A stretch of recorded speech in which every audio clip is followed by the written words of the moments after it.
we'll move on to our next presentation. We have Dr. Dave Franzen. He's the NDSU Extension Soil Specialist, and he's going to talk about soil fertility strategies for the upcoming growing season. Okay, thank you, Paige. I'll get this going right now. I've done this a time or two this week. Come on.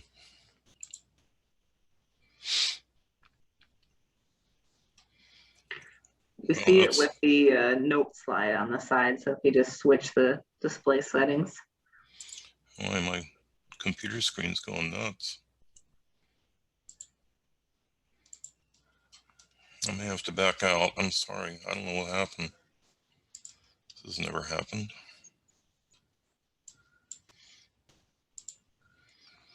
Good grief.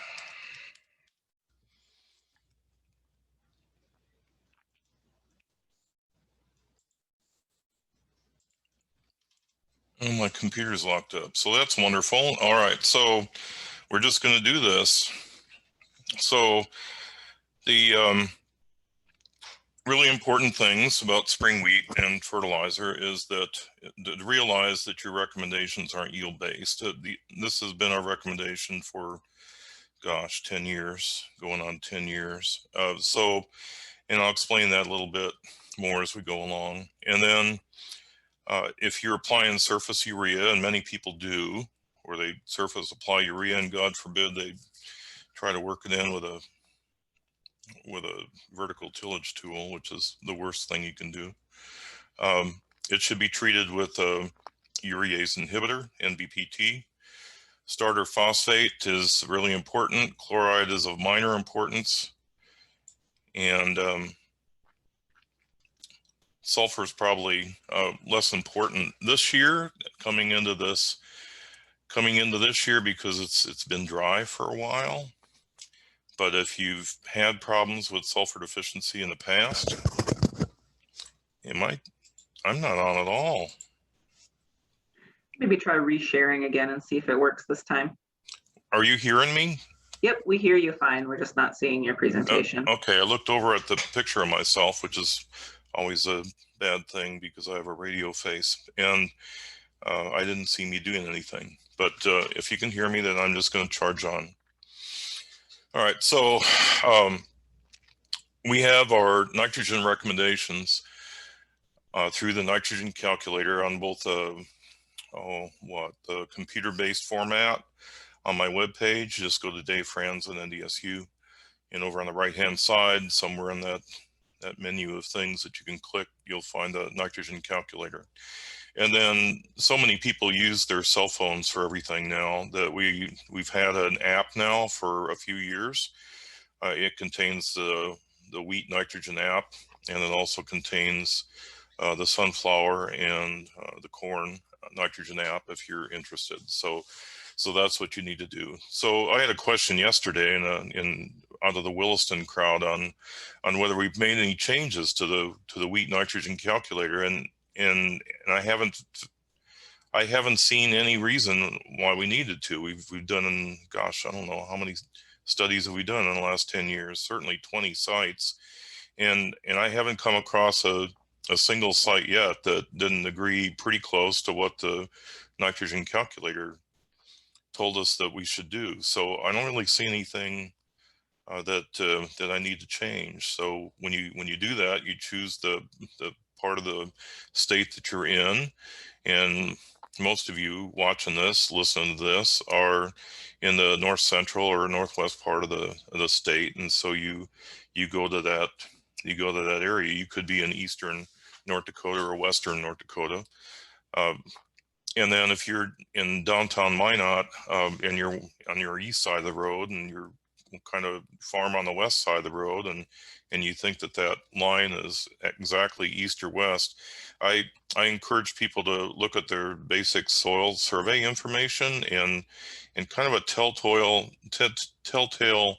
soil survey clue as to where you've been eastern or western North Dakota for the last century is to look at your soil type. So on a hill type, in a Western situation, you would have a ZAL, Z-A-H-L, and on the side slopes, the gentle side slopes, you'd have a Williams. So if you see that a lot on your soil survey, then you're in a Western environment, and certainly in a drier year, that would push you into that. And if you look at your soil survey and you see a lot of abuse and barns, then you're definitely in an Eastern North Dakota environment. So that's why I tell people to do that. And maybe your farm doesn't have exactly those soil series on it, but maybe your neighbors do. And so they'll give you some kind of clue about which area to go on. From then, this is one of the only recommendation systems that we asked a person to kind of look at what your historic productivity has been.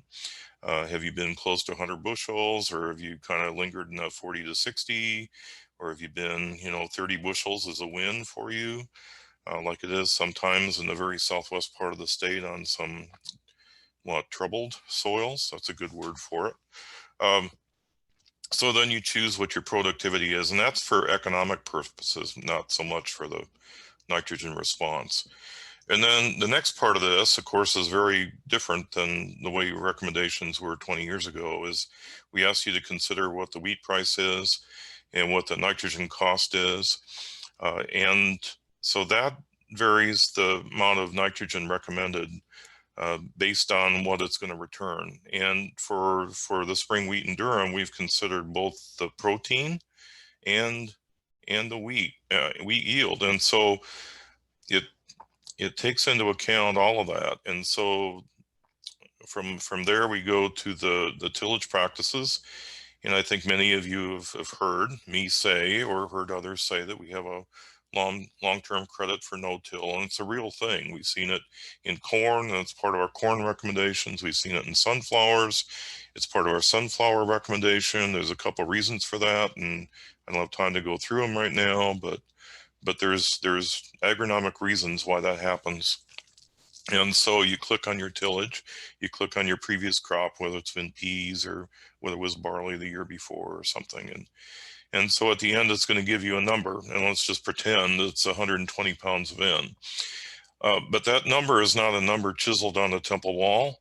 It contains a slush factor, and it's not a cover your butt sludge factor. It's a fudge factor that helps you think about what kind of varieties you're having. For example, if you have a pretty high protein variety that you're growing, and your finances are a little bit tight, you could probably afford to shave your nitrogen rates a little bit. And if you have a variety that struggles to get that 14% protein, then I don't know, this gives you the professional license, if you need it, to increase that nitrogen rate 30 pounds without risk of the wheat falling over or anything nasty happening, but certainly trying to achieve that higher protein. So that's really, really important. Some people really question whether having one rate for within a productivity class, if having that one rate for whether you intend to grow 100 bushels or 60 bushels, whether that's reasonable. But I invite you to think about what causes lower yields within your area, and then what are those same causes, what the effect of the nitrogen availability has on the crop.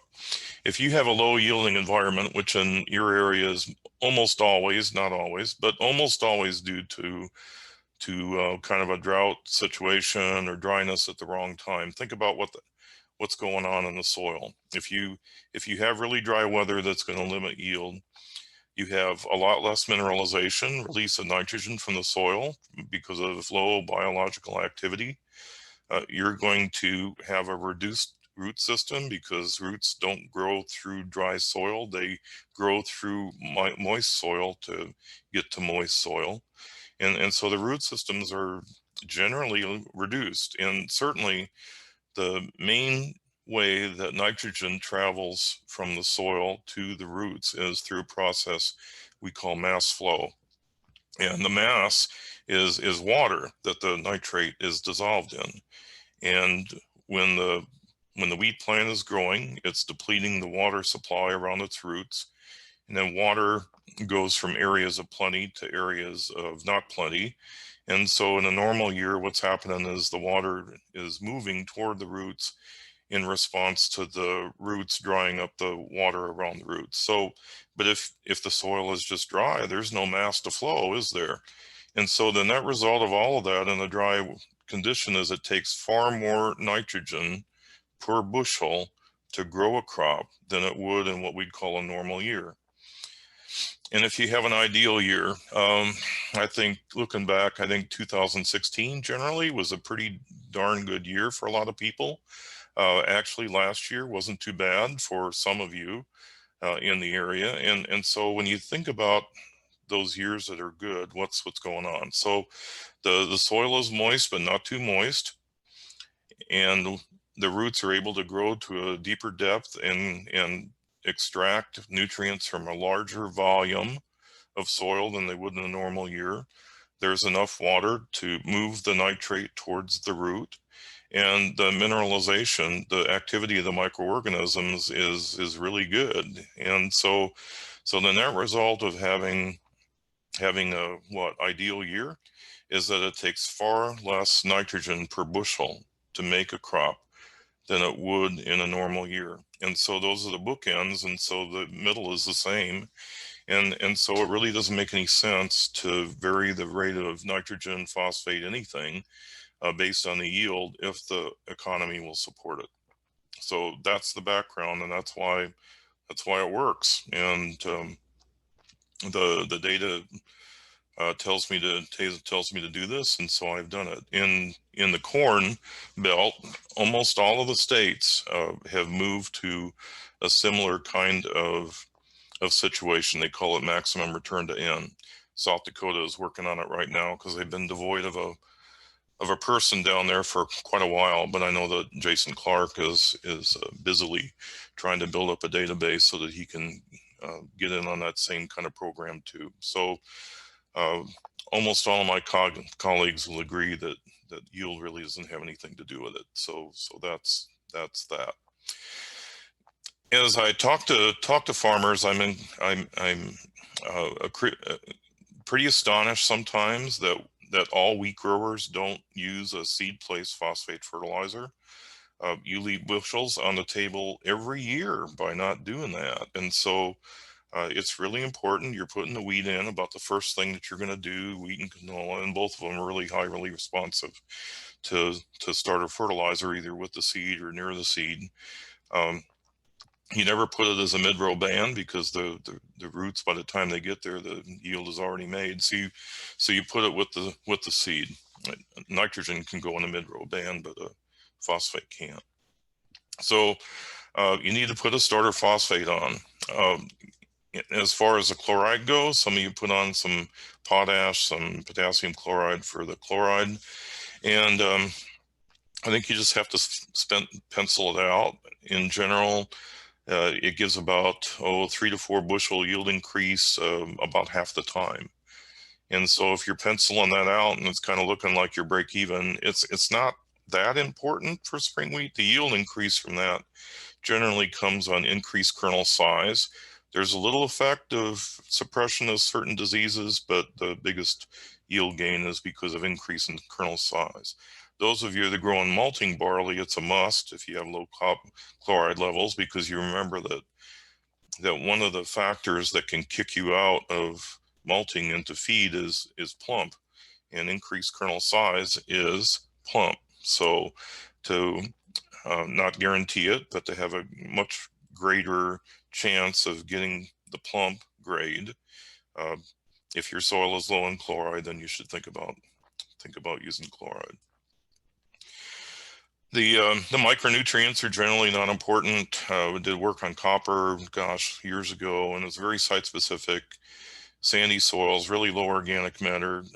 You would never fertilize a whole quarter section with copper. You might fertilize maybe an acre or two out of a quarter with copper, but it's expensive, and so you don't use it unless you have to. And so there's very little need to do that.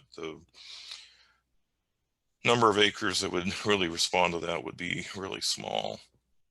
So the next thing would be to touch on would be the sulfur, and there's no good soil test for that. Don't rely on your soil test. It's completely garbage. So don't even look at it. So so how do you know? And so you look on past performance. If certain fields have responded to sulfur in the past, I guess I would go ahead and put some on. I would always use a sulfate form because we can't count on the oxidation of the elemental sulfur. It's not like it's zero, but you just can't count on it. And so I always recommend person uses the sulfate form.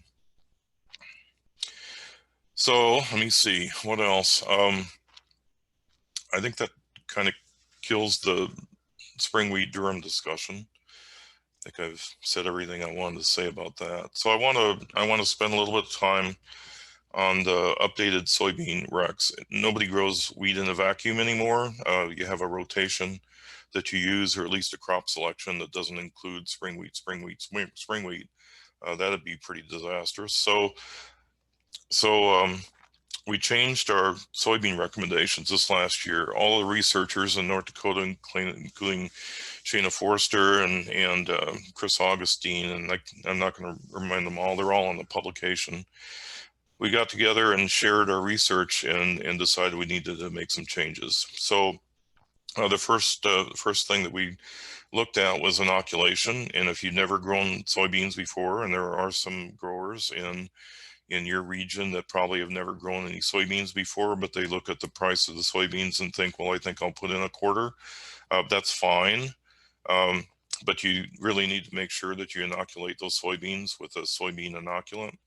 And the best results that have ever been done across the state and consistent across research has been to double inoculate. And this doesn't mean if you use a peat source to put on double the peat. It means, say, put on a peat source on the seed and then put granular inoculant in through the planter. So it means two different modes, and that's really the most common, either a peat with a granular or a liquid with a granular. But double inoculation will almost guarantee, unless you really mess up somehow, that you're going to get the soybeans properly inoculated. The research also shows that once you've done that and you come back to soybeans within, say, 4 years or so, if it's kind of been part of your crop selection for a while, that there's no big need to re-inoculate because those inoculations are still viable. So it's up to you. I mean, it's not a big expense one way or the other, but there's really no need after you've had good inoculation in the past. If for some reason you're growing soybeans for the first time and you go out to the field, or your consultant goes out to the field when they're about maybe second trifoliate, and the soybeans are kind of a pale yellow color, and especially more paler on the lower leaves than upper leaves, then you may have a nitrogen deficiency. You can confirm it by taking leaf samples, plant samples, and send them to a lab for confirmation. It doesn't take long to do that. But also dig up the roots carefully. Look at the roots, and if you don't see any nodules there, that's a sure sign that something's not right.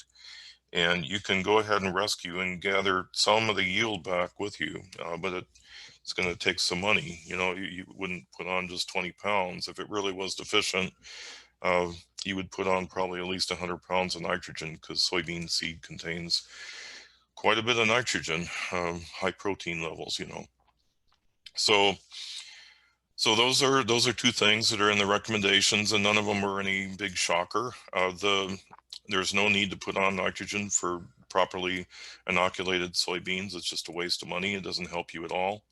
The soybean plant just doesn't feed the nodules as much, so you're just wasting money, so don't do it. The next thing is, there's a lot of growers, and especially out your way, that put phosphate with the seed because, you know, wheat responds to it, canola responds to it. Why wouldn't soybeans respond to it? But the work out of Carrington and other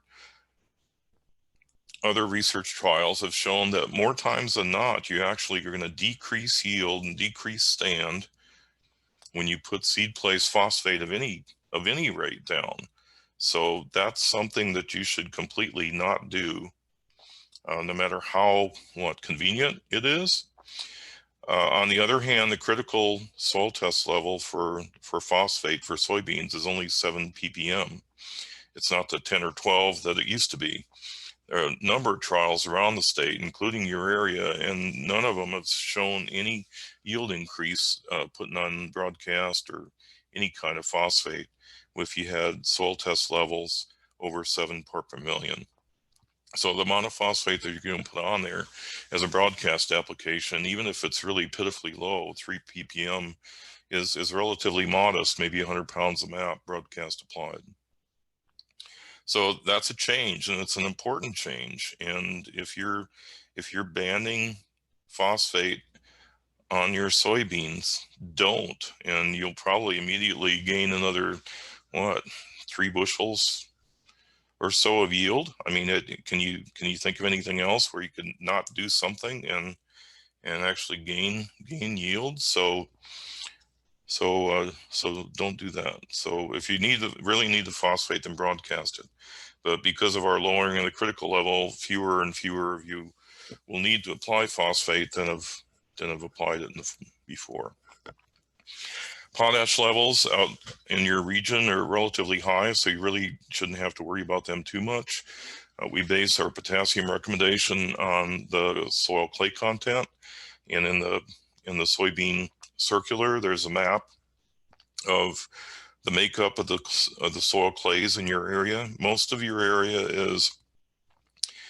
has a smectite, which is a form of clay that shrinks and swells, to illite, which is a form of clay that doesn't, and supplies potassium wet or dry of less than 3.5%.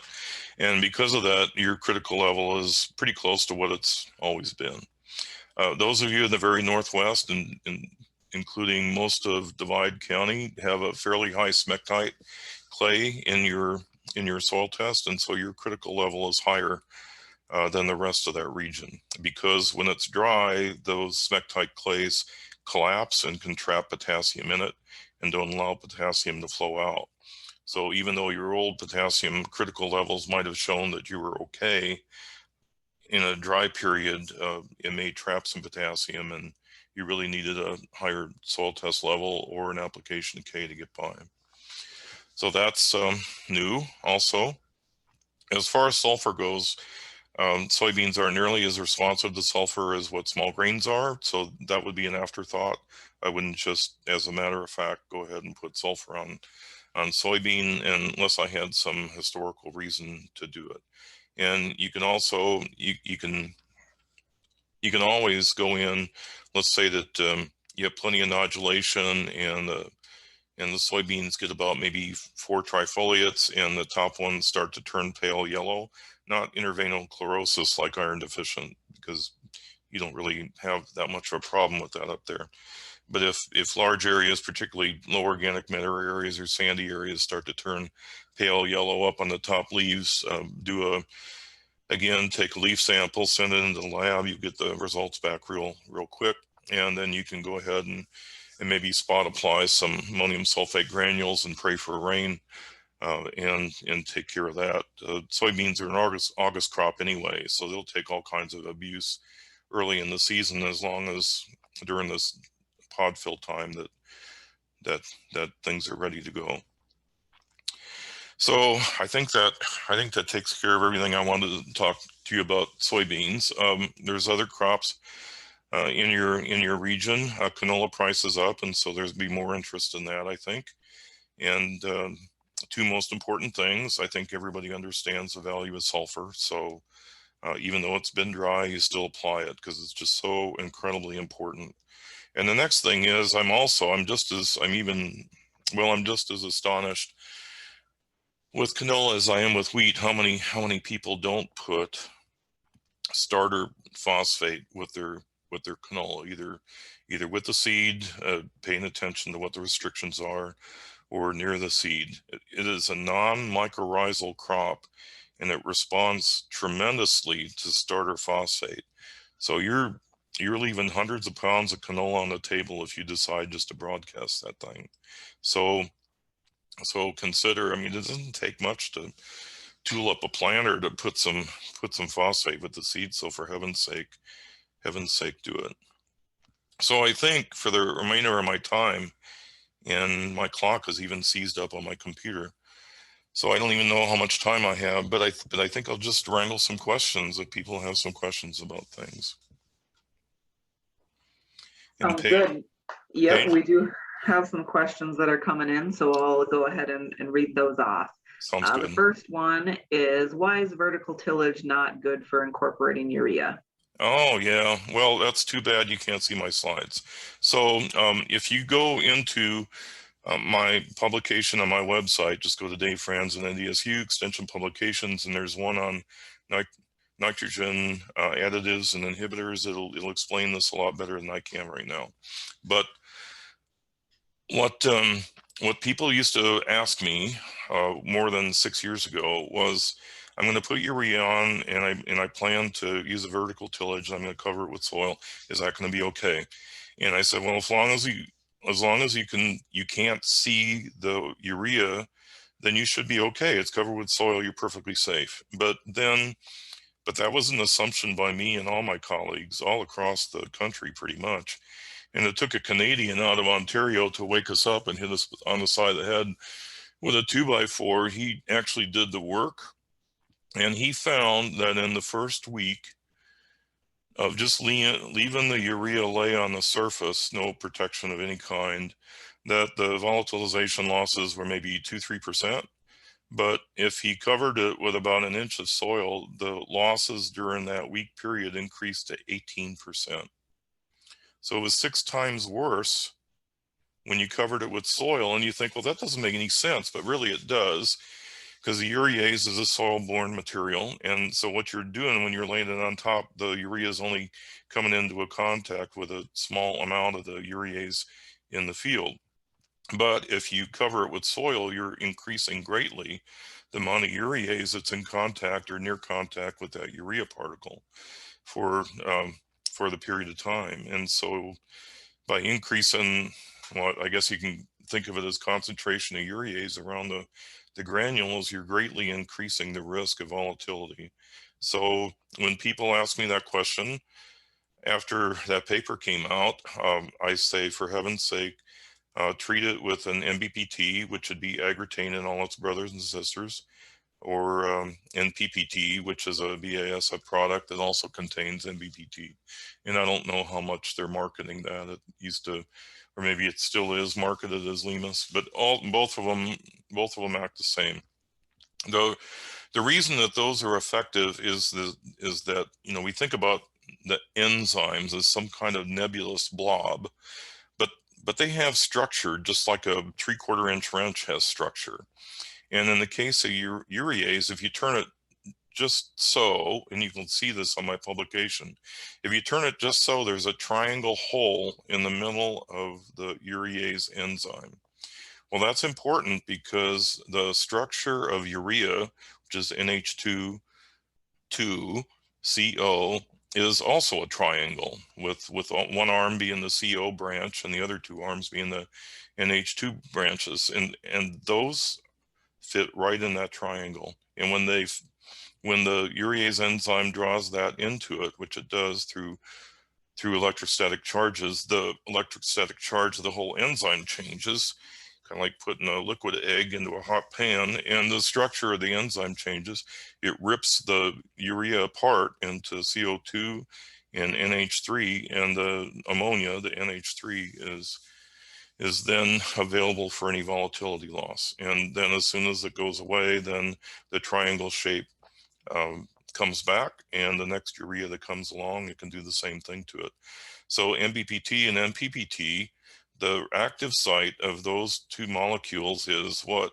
Ta-da, a triangle, and it fits right into that triangle hole, but it doesn't break apart like urea. It just sticks in there like a rusty key in a lock.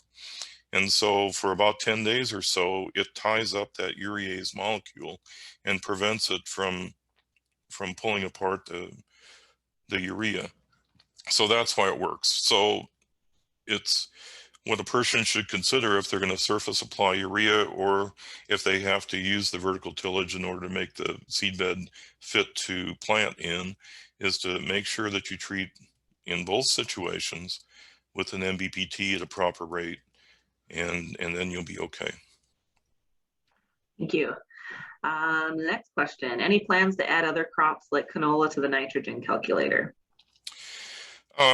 It'd be nice to do that, but canola is kind of an interesting thing. It's not, again, yield dependent. The nitrogen rates that we use have supported yields well over 3,000 pounds. The need for a nitrogen calculator, I guess the short answer is the need for a nitrogen calculator for canola is far less than it is for other crops, because what you're doing is you're just supporting the rosette with enough nitrogen that if the season is conducive, it can grow anything it wants to. And so the upside, we really don't need it because we cap it. If you notice, we cap our N rates, and the downside, there really isn't much downside. And so I don't know, at least during my rest of my time here, there's no plans to do that. You talked about banding phosphate in soybeans. Does that apply to midrow banding as well? I wouldn't midrow band phosphate ever for any crop, because the soybeans, if the soil test is low, they're still going to need it, and they're going to need it around the plant in the aura where those roots are going to be, and it's going to take some time in order to get to that band. The phosphate moves very, very slowly, very small distances between years, and it's just not a good placement for phosphate ever. So how near the seed for phosphate placement? Banded at 1 inch below the seed, is that still effective? Let me see. So we haven't really tested that. I never really like to put any fertilizer that close below a seed, especially one that's, it wouldn't bother me, I guess, for wheat or canola or something, but for something that's kind of sensitive to it anyway, I don't think I really would. And the reason for that is you're really not sure that 1 inch is going to be consistent across your length of row, across your field. And when that pellet or that liquid gets pretty close to what the seed, you're going to have that damage. And I would rather see it off to the side a little bit if that's at all possible. Next one, with going into an extremely dry spring, how would it be best to apply nitrogen? What is minimal at planting and top dress timing for wheat?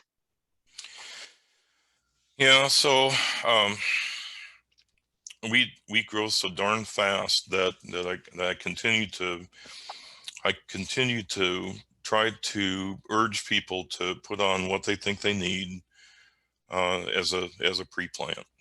And I know there's some people that split it, and as long as you have rainfall after you split it, with their stream bar or whatever, I assume you're probably using that, then you're okay. But if you stream it and then it doesn't rain after that, and you've already put a minimal amount of nitrogen on at planting time, you're hurting yourself and increasing the effect of the drought, because your nitrogen and phosphate influence the health and the number of roots out of that central core.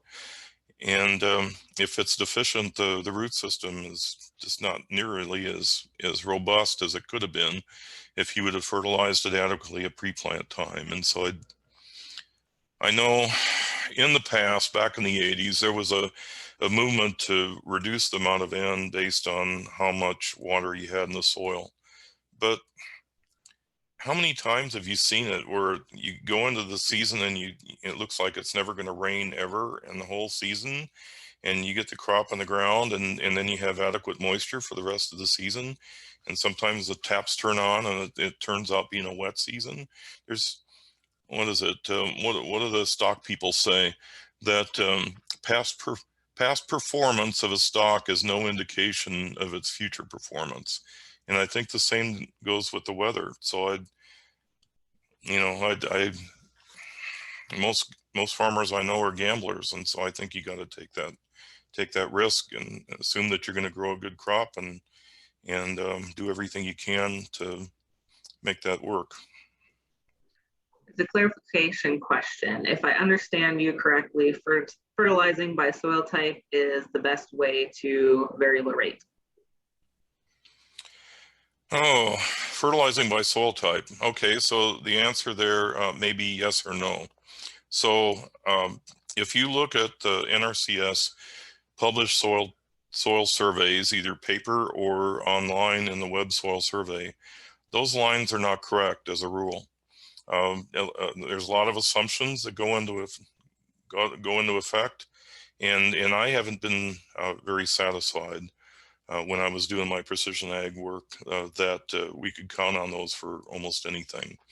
The best thing to do would be to look at your past yield maps. Hopefully you have them. If you just have the data and you haven't done anything with it, maybe it's time to resurrect them and really try to map out so you can do a multi-year yield map and get an idea of the productivity of different kinds of the field. I would rather do that than I would use a soil series map because I don't trust the soil series maps. Question, how about liming soil in Western North Dakota for alkali soils? Yeah, so you don't lime.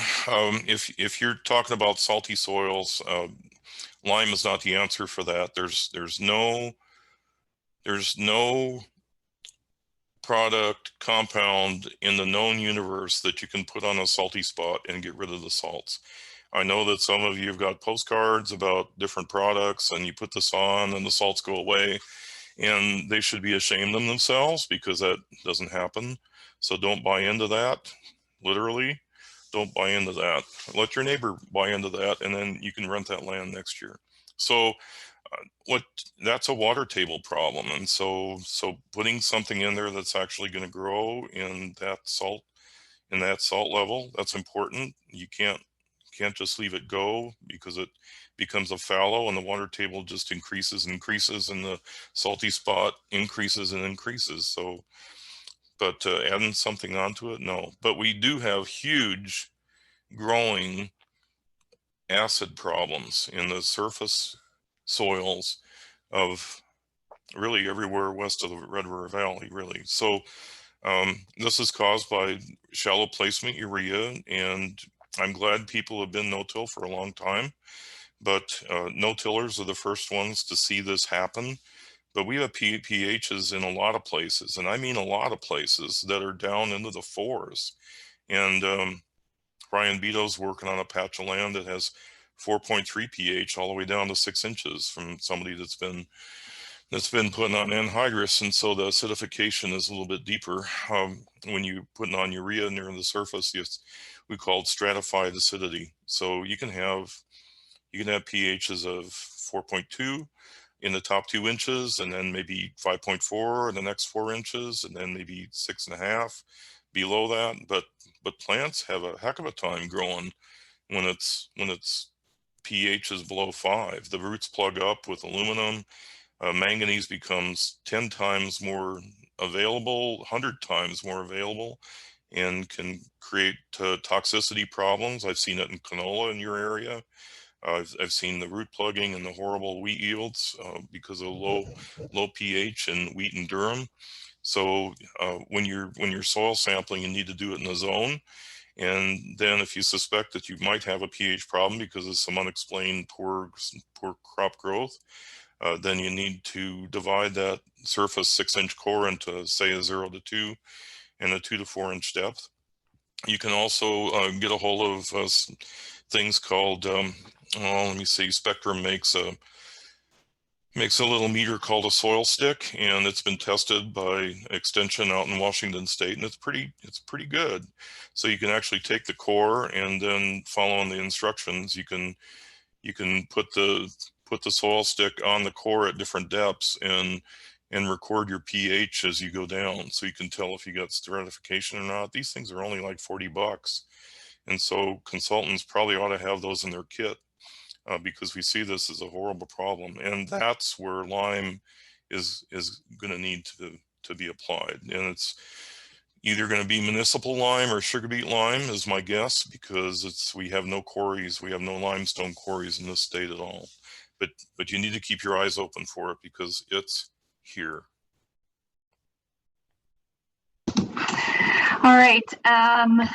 We have just still a couple more questions.